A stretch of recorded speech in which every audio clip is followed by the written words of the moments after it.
الحمدللہ وحدہ والصلاة والسلام علی من لا نبی بعدہ اما بعد فاعوذ باللہ من الشیطان الرجیم بسم اللہ الرحمن الرحیم یا ایہا الناس ضرب مثل فاستمعوا له ان الذین تدعون من دون اللہ لن يخلقوا ذبابا ولو اجتمعوا له وإن يسلبهم الذباب شيئا لا يستنقذوه منه ضعف الطالب والمطلوب ما قدر اللہ حق قدری ان اللہ لقوی عزیز۔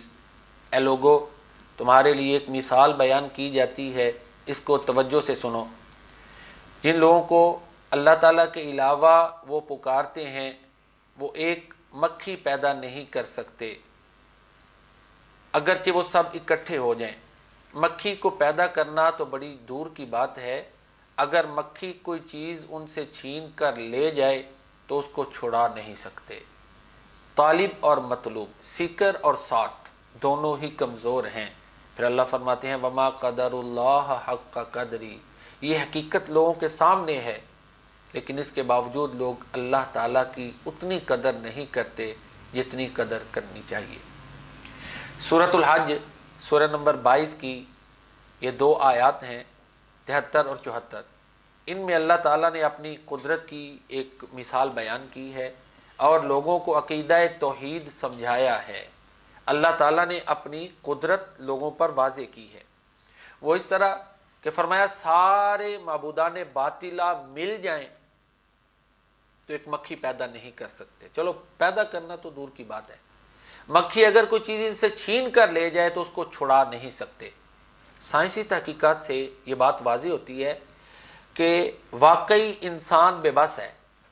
مکھی جو چیز اس کے نوالے میں سے اٹھا لیتی ہے، انسان کے بس کی بات ہی نہیں کہ اس کو اس سیم کنڈیشن میں اسی حالت میں واپس لے لے۔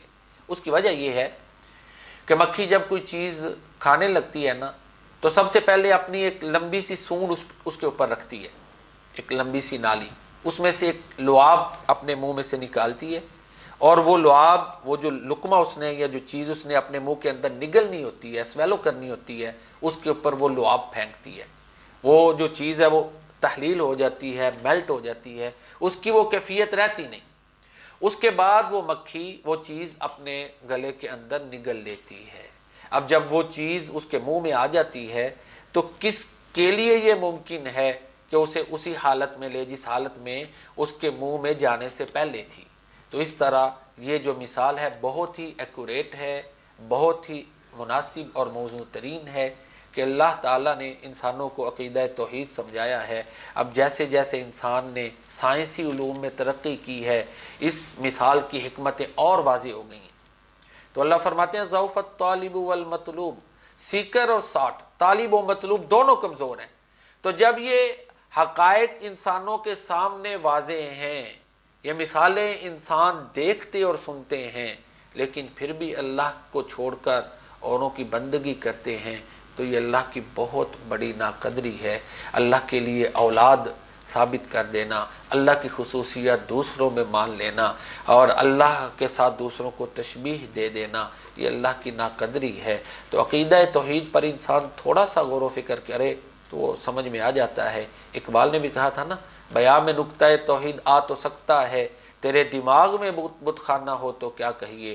وہ رمز شوق کے پوشیدہ لا الہ میں ہے، طریق شیخ فقیہ نہ ہو تو کیا کہیے۔ اللہ تعالیٰ ہمیں قرآن کریم پڑھنے، سمجھنے اور اس کے مطابق عقیدہ بنانے کی توفیق عطا فرمائے۔ وما علینا الا البلاغ۔